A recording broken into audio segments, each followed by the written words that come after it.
Hello friends, welcome to my channel. So ಕೈರಮ್ ವಾಶಿ ಅವರು ಪ್ರಶಾಂತ್ ನೀಲ್ ಜೊತೆಗೆ ಒಂದು ಇಂಟರ್ವ್ಯೂ ಮಾಡ್ತಾ ಇರ್ತಾರೆ ಸಲಾರ್ ಮೂವಿ ಬಗ್ಗೆ. ಸಲಾರ್ ಮೂವಿ ಉಗ್ರಂ ರಿಮೇಕ ಅಂತ. ಅವಾಗ ಪ್ರಶಾಂತ್ ನೀಲ್ ಅವ್ರು ಹೇಳ್ತಾರೆ ಉಗ್ರಂ ಮಾಡಬೇಕಾದ್ರೆ ಏನೆಲ್ಲ ಅವ್ರು ಕಷ್ಟಪಟ್ಟರು ಅಂತ. ಸೊ ಮತ್ತು ಪ್ರಶಾಂತ್ ನೀಲ್ ಈಗೂ ಹೇಳ್ತಾರೆ ಉಗ್ರಂ ಸ್ಟಾರ್ಟ್ ಮಾಡಬೇಕಾದ್ರೆ ಅವರು 2 ರೀಸನ್ನಿಂದ ಉಗ್ರಂನ ಸ್ಟಾರ್ಟ್ ಮಾಡ್ತಾರಂತೆ. ಫಸ್ಟ್ ರೀಸನ್ ಏನಪ್ಪ ಅಂದರೆ ಮುರಳಿ ಸರಿಗೋಸ್ಕರ ಒಂದು ಫಿಲಮ್ ಮಾಡಬೇಕು ಅಂತ ಮಾಡ್ತಾರಂತೆ.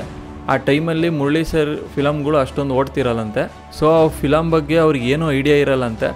ಆದರೂ ಕೂಡ ಒಂದು ಧೈರ್ಯ ಮಾಡಿ ನಾವು ಕೂಡ ಹಾಲಿವುಡ್ ರೇಂಜಿಗೆ ಒಂದು ಮೂವಿ ಮಾಡಬೇಕು ಅಂತ ಸ್ಟಾರ್ಟ್ ಮಾಡ್ತಾರಂತೆ. ಸೊ ಸೆಕೆಂಡ್ ರೀಸನ್ ಏನಪ್ಪ ಅಂದರೆ ನಾವು ಕೂಡ ಯಾಕೆ ಒಂದು ಒಳ್ಳೆ ಹೈ ಕ್ವಾಲಿಟಿ ಕನ್ನಡ ಸಿನಿಮಾನ ತೆಗಿಬಾರ್ದು ಅಂತ ಅವರು ಅಂದ್ಕೊತಾರಂತೆ. ಯಾಕಂದರೆ ಆ ಟೈಮಲ್ಲಿ ತೆಲುಗು ಮತ್ತು ತಮಿಳಲ್ಲಿ ಒಳ್ಳೊಳ್ಳೆ ಕ್ವಾಲಿಟಿ ಮೂವಿ ಬರ್ತಾ ಇರುತ್ತೆ. ಅದಕ್ಕೆ ನಾವು ಯಾಕೆ ಕನ್ನಡ ಮೂವಿನ ಇದೇ ಥರ ನಾವು ಯಾಕೆ ತೆಗಿಬಾರ್ದು ಅಂತ ಅವರು ಯೋಚನೆ ಮಾಡ್ತಾರಂತೆ. ಮತ್ತು ಈಗೂ ಕೂಡ ಹೇಳ್ತಾರೆ ಅವರು ಚೆನ್ನೈಗೆ ಹೋಗ್ತಾರಂತೆ ಬೆಸ್ಟ್ ಮ್ಯೂಸಿಕ್ ಡೈರೆಕ್ಟರ್ ಹುಡ್ಕೋಕ್ಕೆ. ಸೊ ಆ ಟೈಮಲ್ಲಿ ಅವ್ರಿಗೊಂದು ಪ್ಯಾಷನ್ ಇರುತ್ತೆ ಸಿನಿಮಾ ಮಾಡಬೇಕು ಅಂತ, ಬಟ್ ಅವ್ರಿಗೆ ಯಾವುದೇ ಎಕ್ಸ್ಪೀರಿಯನ್ಸ್ ಇರಲ್ಲ. ಸೊ ಅವ್ರು ಯಾವಾಗ ಫಿಲಮ್ ಸ್ಟಾರ್ಟ್ ಮಾಡೋಕ್ಕೆ ಹೋಗ್ತಾರೆ ಆವಾಗ ಆ ದಿನಗಳು ಭಾಳ ಕೆಟ್ಟ ದಿನಗಳಂತೆ. ಸೊ ಆ ಮೂವಿ ಮಾಡೋಕ್ಕೆ ಅವ್ರು 4 ವರ್ಷ ತಗೊತಾರಂತೆ.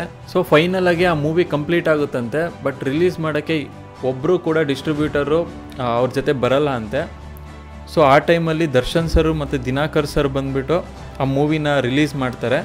ಮತ್ತು ಈಗೂ ಹೇಳ್ತಾರೆ 20 ದಿವಸ ಚೆನ್ನಾಗಿ ಓಡುತ್ತಂತೆ ಮೂವಿ. ಅದಾದಮೇಲೆ ಪೂರ್ತಿ ಪೈರಸಿ ಆಗುತ್ತಂತೆ. ಎಲ್ಲರ ಮೊಬೈಲಲ್ಲೂ HD ಕ್ವಾಲಿಟಿ ಮೂವಿ ಬರೋಕ್ಕೆ ಸ್ಟಾರ್ಟ್ ಆಗುತ್ತಂತೆ. ಆವಾಗ ಅವರು ಒಂದು ಇದ್ದಿದ್ದ ಮನೇನ ಮಾರಿ ತುಂಬ loss ಮಾಡ್ಕೊತಾರಂತೆ.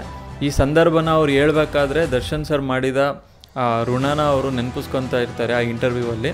I hope ಫ್ಯೂಚರಲ್ಲಿ Prashant sir ಅವರು ದರ್ಶನ್ ಸರ್ ಋಣ ತೀರ್ಸೋಕ್ಕೆ ಸೊ ಅವರಿಗೊಂದು ಮೂವಿ ಮಾಡಲಿ ಅಂತ ಕೇಳ್ಕೊಳ್ಳೋಣ. ಈ ವಿಡಿಯೋ ಏನಾದ್ರು ನಿಮ್ಗೆ ಇಷ್ಟ ಇದ್ದರೆ ಶೇರ್ ಮಾಡಿ, ಕಾಮೆಂಟ್ ಮಾಡಿ, ಸಬ್ಸ್ಕ್ರೈಬ್ ಮಾಡಿ. ಇದೇ ಥರ ಯೂಸ್ಫುಲ್ ಇನ್ಫಾರ್ಮೇಷನ್ ಕೊಡ್ತಾ ಇರ್ತೀನಿ. ಮುಂದಿನ ವಿಡಿಯೋದಲ್ಲಿ ಭೇಟಿಯಾಗೋಣ ಫ್ರೆಂಡ್ಸ್.